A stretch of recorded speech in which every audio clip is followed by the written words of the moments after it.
If you want to 10x your copywriting in ChatGPT, the biggest shift is this. Stop using one-shot prompts and start treating ChatGPT like a junior copywriter that needs direction.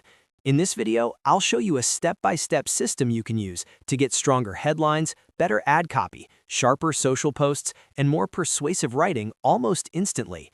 And if this tutorial helps you out, make sure to hit like and subscribe for more practical AI tips like this. Let's start with the first step. Assign ChatGPT a professional persona. A lot of people make the mistake of asking ChatGPT something vague like, "Write me a headline." That gives you generic, surface-level output. Instead, you want to set the role first. For example, you can say, "You are a direct response copywriter with 15 years of experience writing high-converting landing pages. Your style is influenced by David Ogilvy and Eugene Schwartz. Your goal is to write copy that feels human, urgent, and focused on benefits, not features." That one change alone can dramatically improve the quality of the response, because now ChatGPT understands the level, tone, and strategy you want. You are no longer asking for random text. You are giving it a job, a mindset, and a standard. The next step is to use a proven copywriting framework. Don't let ChatGPT guess the structure. Tell it exactly what formula to follow. One of the best frameworks you can use is PAS, which stands for Problem, Agitate, Solution. For example, you could prompt it like this. Use the PAS framework to write a LinkedIn post for a new AI productivity tool. Problem, founders are drowning in meetings. Agitate, they lose 15 hours a week and never see their families. Solution, our tool automates meeting notes so they can skip 50% of calls. When you give ChatGPT structure like this, it becomes much easier for the model to produce copy that actually flows and persuades. Instead of getting a random paragraph, you get a message with a clear conversion path.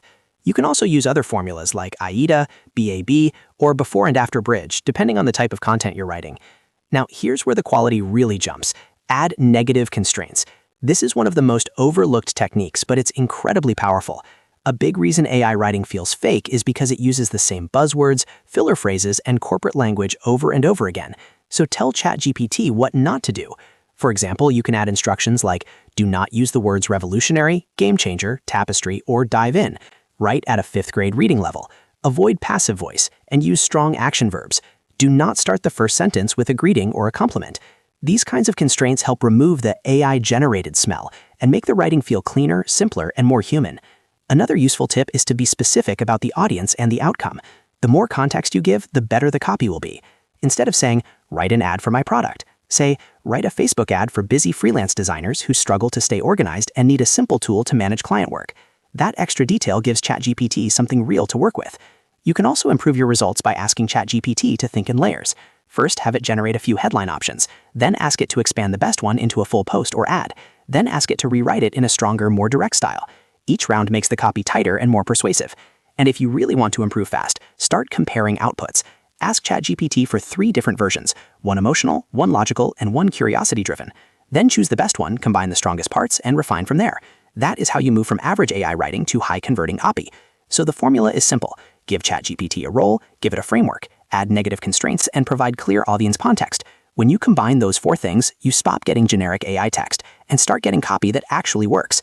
If you found this helpful, please like the video, subscribe to the channel, and let me know in the comments if you want more ChatGPT tutorials like this. Thanks for watching, and I'll see you in the next one.